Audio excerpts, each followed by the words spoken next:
Donc dans cette vidéo, nous allons effectuer des exercices d'entraînement qui sont corrigés, qui ont simplement vocation à davantage vous familiariser avec les documents que vous aurez le jour du bac et plus spécifiquement donc les graphiques et les tableaux. Donc on va procéder de la manière suivante, hein. Vous allez avoir un document qui va apparaître à l'écran, vous mettez la vidéo sur pause et vous répondez aux questions qui apparaissent, autrement dit, quelle est la nature et la source du doc, de quoi le document parle-t-il, quel est l'outil mathématique utilisé, quelle est l'unité utilisée, et après vous faites des phrases avec les données entourées. Vous remettez sur play et vous avez la correction. Alors, dans le cas présent, donc, nous sommes en présence d'un graphique qui provient du ministère de l'écologie, du développement durable et de l'énergie, qui a été publié en 2014. Il concerne la France entière, pas seulement la France métropolitaine, comme ça peut souvent arriver. Ici, c'est la France dans son intégralité. De quoi parle-t-on?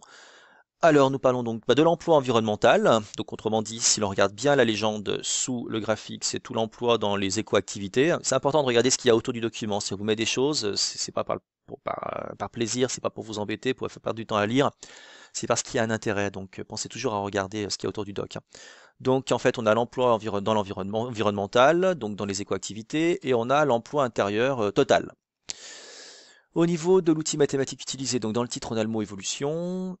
On regarde, on cherche, et là on voit qu'au niveau des ordonnées, on voit écrit indice, base 100 en 97. Bon bah là il n'y a pas photo, on est en présence d'indice d'évolution dans le cas présent, hein, puisque l'année de départ c'est l'année 1997, à laquelle on a affecté donc l'indice 100. De toute façon on voit que les deux courbes partent de 100 1997, donc ça ne peut être qu'un indice. J'en profite pour rappeler qu'un indice n'a pas d'unité, hein, c'est pour ça que vous avez beau chercher dans le document, vous ne voyez pas d'unité.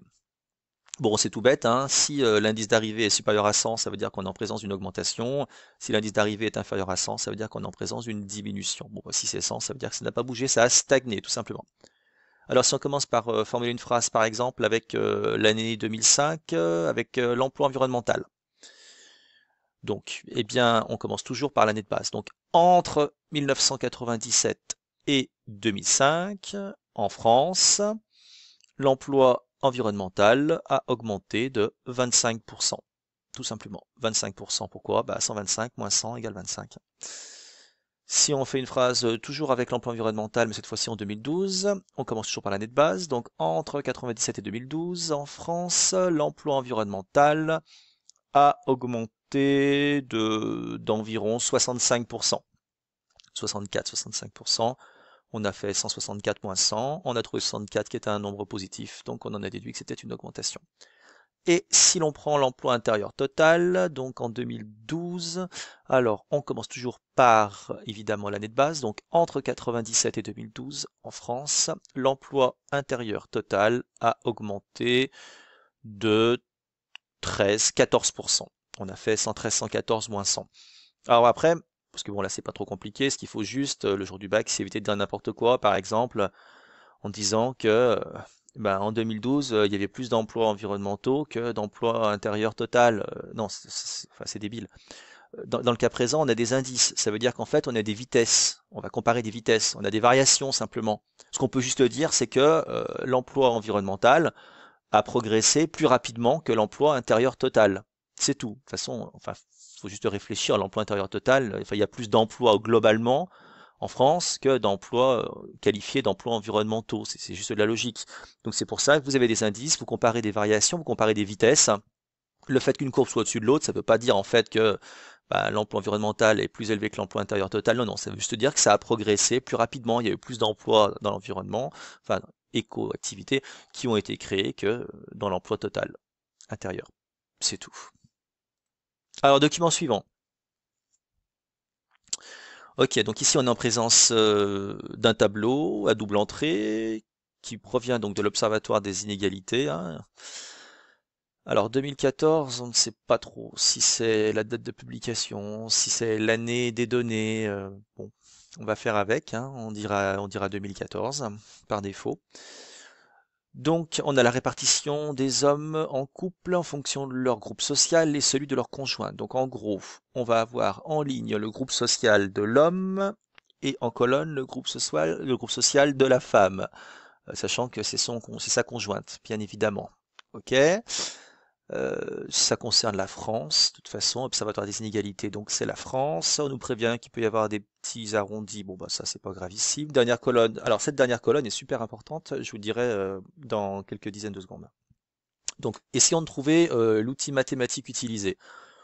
Bon, bah là, c'est pas très compliqué non plus, hein. Il suffit de regarder le titre, hein. Il y a le mot répartition et ça se termine par en pourcentage. Donc, répartition, pourcentage, bah, ça fait référence à une proportion, tout simplement.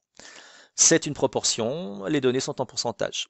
Alors, je vous disais que la dernière colonne était importante parce qu'en fait, la dernière colonne, qui correspond au total, hein, on n'a que des 100, en fait, elle nous indique le sens de lecture du tableau, tout simplement. Vu que les 100 sont situés dans la dernière colonne, ça veut dire que le tableau va se lire en ligne, puis en colonne. C'est-à-dire qu'on part de l'homme, on arrive à la conjointe.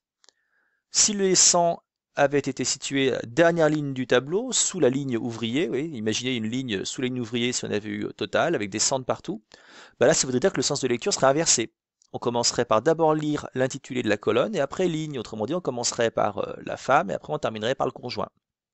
Là, ce n'est pas le cas. Donc ça veut dire quoi? C'est-à-dire qu'en fait, on a fixé le groupe social de l'homme. Autrement dit, on a été voir des agriculteurs et on leur a demandé, que fait votre épouse en fait? Et à partir de là, on en a déduit dans quel groupe social elle se situait. Vous voyez, on part du groupe social des hommes pour pouvoir arriver ensuite au groupe social de leur conjointe. Donc ligne, colonne. Si on va faire une phrase avec 56,4 par exemple, bon, on va dire qu'on prend l'année 2014, même si il n'y a pas de certitude. Donc en France, en 2014, 56,4% des agriculteurs avaient une conjointe agricultrice, ou étaient mariés à une agricultrice, ou avaient une conjointe du même groupe social qu'eux. Là, il y a beaucoup de formulations possibles. Si on veut la formulation basique, en France, en 2014, 56,4% des agriculteurs étaient mariés à une agricultrice. Là, on se fatigue pas, comme ça, cette formulation marche pour toutes les cases du tableau. Ce type de formulation, parce que ça, après, il y aura des différences en fonction du groupe social. On fait une phrase avec 7,7, en France, en 2014, 7,7% des agriculteurs étaient mariés à une ouvrière. Bon, le masculin et le féminin fait qu'on n'a pas besoin de dire homme et conjointe ou homme-femme à chaque fois, normalement, ça se comprend. Si je prends le 45,4, donc en 2014 en France, 45,4% des professions intermédiaires étaient mariées à une employée. Alors là, vu que c'est professions intermédiaires, on a plus de mal à voir le sexe, donc on peut éventuellement rajouter en France en 2014 45,4% des hommes des hommes qui exerçaient une profession intermédiaire étaient mariés à une employée. Et pour les ouvriers, 0,6 donc, en France en 2014, 0,6% des ouvriers étaient mariés à une agricultrice. Bon, après c'est pas trop compliqué au niveau de l'interprétation, il suffit de regarder la diagonale du tableau, la première diagonale, autrement dit, ligne agriculteur, colonne agriculteur, ligne indépendant, colonne indépendant, ligne cadre sub, colonne cadre sub. En fait, il suffit de regarder là où le groupe social de l'homme et de la conjointe sont les mêmes en fait, tout simplement, hein. Et à partir de là, effectivement, ça permet de mettre en évidence les pratiques homogamiques, enfin là c'est même endo, mais bon, les pratiques homogamiques, le fait que des individus issus d'un même groupe social aient une plus grande probabilité de terminer en couple, tout simplement.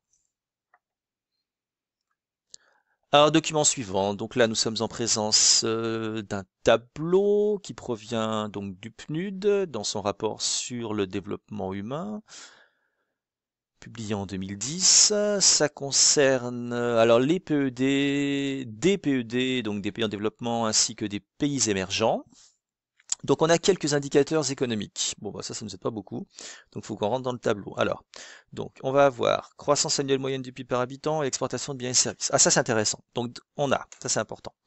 Donc tableau, double entrée, il provient du PNUD, publié en 2010, ok, on a des PED, des pays émergents, donc Mexique, Thaïlande, Chine et compagnie. Donc en fait, si on regarde les trois dernières colonnes du tableau, on a deux outils mathématiques. Alors, on va commencer par la deuxième colonne, croissance annuelle moyenne du PIB par habitant en pourcentage. Donc la variable, c'est le PIB par habitant, le PIB par habitant. Croissance annuelle moyenne pourcentage. Ça, c'est censé vous faire penser à un TCAM, un taux de croissance annuel moyen. Donc ça veut dire que quand vous allez formuler vos phrases, c'est comme les taux de variation, simplement vous allez rajouter en moyenne par an, tout simplement. Donc cette colonne-là, c'est un TCAM. Les deux dernières colonnes, exportation de biens et services en pourcentage du PIB. Alors, exportation de biens et services en pourcentage de, ou du. En pourcentage de, en pourcentage du, ça veut dire qu'en fait, on a fait une division. On a fait une division au numérateur. Donc en haut, on a mis exportation de biens et services. En bas, au dénominateur, on a mis le PIB. Et on a multiplié par 100 parce que c'est écrit en pourcentage. En fait, ça fait penser un petit peu à une proportion. Bon, là, c'est plus une logique comparative. Autrement dit, on va comparer le poids des exportations de biens et services à la richesse nationale, au PIB. D'accord? Quel est le poids des exportations dans la richesse nationale? Mais bon, c'est la même formule qu'une proportion, donc on utilisera le même type de phrase, autrement dit, le verbe représenter. Donc, si on formule des phrases avec 24, bah, tout simplement donc, en 1980, en Thaïlande, les exportations de biens et services représentaient 24% du PIB. En 2009, en Thaïlande, les exportations de biens et services représentaient 68% du PIB. Vous avez vu qu'on a une hausse de 68,24, ça fait 44 points. Une différence entre deux pourcentages s'exprime en points. Si je prends 1,1, donc entre 1980 et 2010 au Mexique, le PIB par habitant alors 1,1 c'est positif, donc a augmenté en moyenne par an de 1,1%. En Chine, entre 1980 et 2010, le PIB par habitant à 13,6 c'est positif, donc a augmenté en moyenne par an de 13,6%. Par contre, si je prends la Côte d'Ivoire, on a un moins, donc ça veut dire que c'est une diminution. Entre 1980 et 2010, en Côte d'Ivoire, le PIB par habitant a diminué en moyenne par an de 2,6%, tout simplement. Bon, après, ça, c'est un document tiré des annales du bac. Ça, c'est le document typique qui est horrible. Parce qu'en fait, ça part un peu dans tous les sens. C'est-à-dire que quand on regarde par exemple la Thaïlande, on se dit ouais, c'est génial, la croissance annuelle moyenne du PIB par habitant, elle est super élevée. Et on se dit bah c'est normal, la part des exportations dans le PIB a fortement augmenté, 44 points, on arrive à 68% en 2009. Donc en gros, plus on exporte, plus ça crée des richesses par habitant, c'est génial. Le problème, c'est que quand on regarde la Chine en dessous, bah, ça marche pas, puisque la croissance annuelle moyenne du PIB par habitant en Chine est beaucoup plus élevée, mais d'un autre côté, la part des exportations de biens et services dans le PIB est beaucoup plus faible. On regarde la Côte d'Ivoire. Bah, la part des exportations de biens et services dans le PIB, elle a quasiment doublé, elle arrive à 50%, et pour autant, le PIB par habitant a en moyenne par an régressé. Bon, par contre, ça fonctionne pour la République démocratique du Congo. On voit que le PIB par habitant, en moyenne par an, a reculé de 4,6%, et puis qu'il n'y a pas beaucoup d'exportations. Dans ce document, on peut pas prendre véritablement on peut avoir une conclusion claire, nette, précise. C'est pas évident. Et dernier document, donc dans le cas présent, alors là c'est un document qui est pas évident, là c'est un tableau à double entrée qui provient de l'OCDE, publié en 2012, ça concerne les taux de croissance annuels moyens, donc déjà on sait même pas quoi. Donc il faut rentrer dans le tableau, PIB, facteur capital, facteur travail, PGF, c'est une période 85-2010 et c'est en pourcentage. Ok, ça concerne différents pays, France, Irlande, États-Unis et compagnie. Bon en fait c'est pas compliqué, vous voyez PIB, facteur capital, travail, PGF, en gros il y a un mot-clé, c'est le mot contribution. En fait ce sont les contributions du facteur capital, travail et de la PGF à la variation du PIB tout simplement. Donc autrement dit, il faut bien faire attention. Les trois dernières colonnes, vous faites la somme, par exemple pour la France 0,7 plus 0,2 plus 1, et vous obtenez 1,8. Vous allez me dire que là on obtient un 9, mais bon, c'est parce qu'il y a des arrondis en fait. Mais ça fait apparaître dans quelle proportion, si vous voulez, le facteur capital, travail et la PGF ont-ils participé à la variation du PIB tout simplement. Le petit taux de croissance annuel moyen en pourcentage, donc en fait on a des TCAM. Il faudra juste faire attention quand on va formuler capital, travail, PGF. Au niveau des phrases, il faudra faire attention parce qu'il faudra raisonner en points. C'est la petite subtilité en fait. Et ça, c'est juste quand on a des contributions. Donc si je prends par exemple 2,3, ben, en Belgique, entre 85 et 2010, le PIB a augmenté en moyenne par an de 2,3%. Augmenté parce que 2,3 c'est positif. Alors après, qu'on doit formuler des phrases avec facteur capital, travail et PGF, attention, c'est vraiment parce que ce sont des contributions que les phrases sont très spéciales. Pour 0,7, ce sera la phrase suivante. En Belgique, entre 85 et 2010, le facteur capital a contribué à une hausse annuelle moyenne du PIB de 0,7 points. Le facteur travail a contribué à une hausse annuelle moyenne du PIB de 0,2 points. La PGF a contribué à une hausse annuelle moyenne du PIB de 1,3 points. Pour un total, bien évidemment, de 2,3% de hausse annuelle moyenne. Donc là, c'est l'utilisation d'un TCAM classique pour la colonne PIB. Pour les trois dernières colonnes, attention à la formulation, c'est un cas très particulier de contribution, on raisonne en points de pourcentage quand c'est comme ça, c'est spécial.